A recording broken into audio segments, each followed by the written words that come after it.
కూడా మనకి రాసిలేదు ఏ బుక్స్లో మనకి సంబంధించిన పురాతన బుక్స్లో కూడా కుంకుమ పెట్టుకోవద్దు, బొట్టు పెట్టుకోవద్దు అన్నట్టు ఏం రాసలేదు కాబట్టి సో నేను పెట్టుకుంటాను. మా అమ్మ పెట్టింది కుంకుమ కాబట్టి నేను పెట్టుకుంటాను. యాక్చువల్గా నేను కుంకుమ ఫస్ట్ పెట్టుకోలేదు.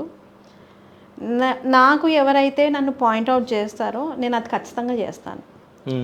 నేను ఒక్క కమెంట్ ఓకే తీసుకుంటాను, సెకండ్ తీసుకుంటాను. మ్యాక్సిమం ఒక 10 కమెంట్స్ వరకు సైలెంట్గా ఉంటాను. నేను చేయకపోయినా కానీ నన్ను పాయింట్అవుట్ చేస్తున్నారు అని అంటే నేను చేసి చూపిస్తాను. ఓకే, నా మెంటాలిటీ అది. సో నేను లైవ్ చేసినప్పుడు నార్మల్గా బ్లాక్ కలర్ది హోమం బొట్టు పెట్టుకునేదాన్ని. ఓకే, పెట్టుకున్నప్పుడు కింద కుంకుమ పెట్టుకున్నట్టు కనిపించేది. సో కుంకుమ పెట్టుకున్నావా, మొగుడు చచ్చాక కుంకుమ పెట్టుకున్నావా, మొగుడు చచ్చాక కుంకుమ పెట్టుకున్నావా అనేసి నన్ను.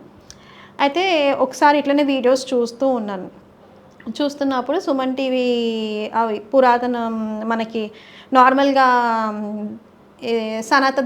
సనాతన ధర్మం గురించి వీడియోస్ అవుతాయి, పుణ్యశ్రీ గురించి ఇలాంటివి అవుతాయి కదా. ఆ వీడియోస్ చూస్తూ ఉంటే ఒక పెద్ద ఆవిడ అందులో చెప్పింది, చాలామంది చెప్పారు పర్టికులర్గా. ఎప్పుడు కానీ అంటే హస్బెండ్తో మనకు వచ్చింది సింధూరు, మెట్టెలు, పుస్తే, నల్ల పూసలు, ఈ 4 తప్పితే ఇంకా వేరే హస్బెండ్తో రాలేదు.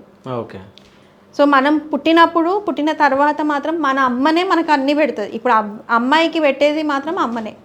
సో కుంకుమ పెట్టుకున్న దాంట్లో ఏం పాపం చేసింది అంటే మొగుడు చచ్చిపోగానే పాపం చేసినట్టేనా అమ్మాయి? ఏదైనా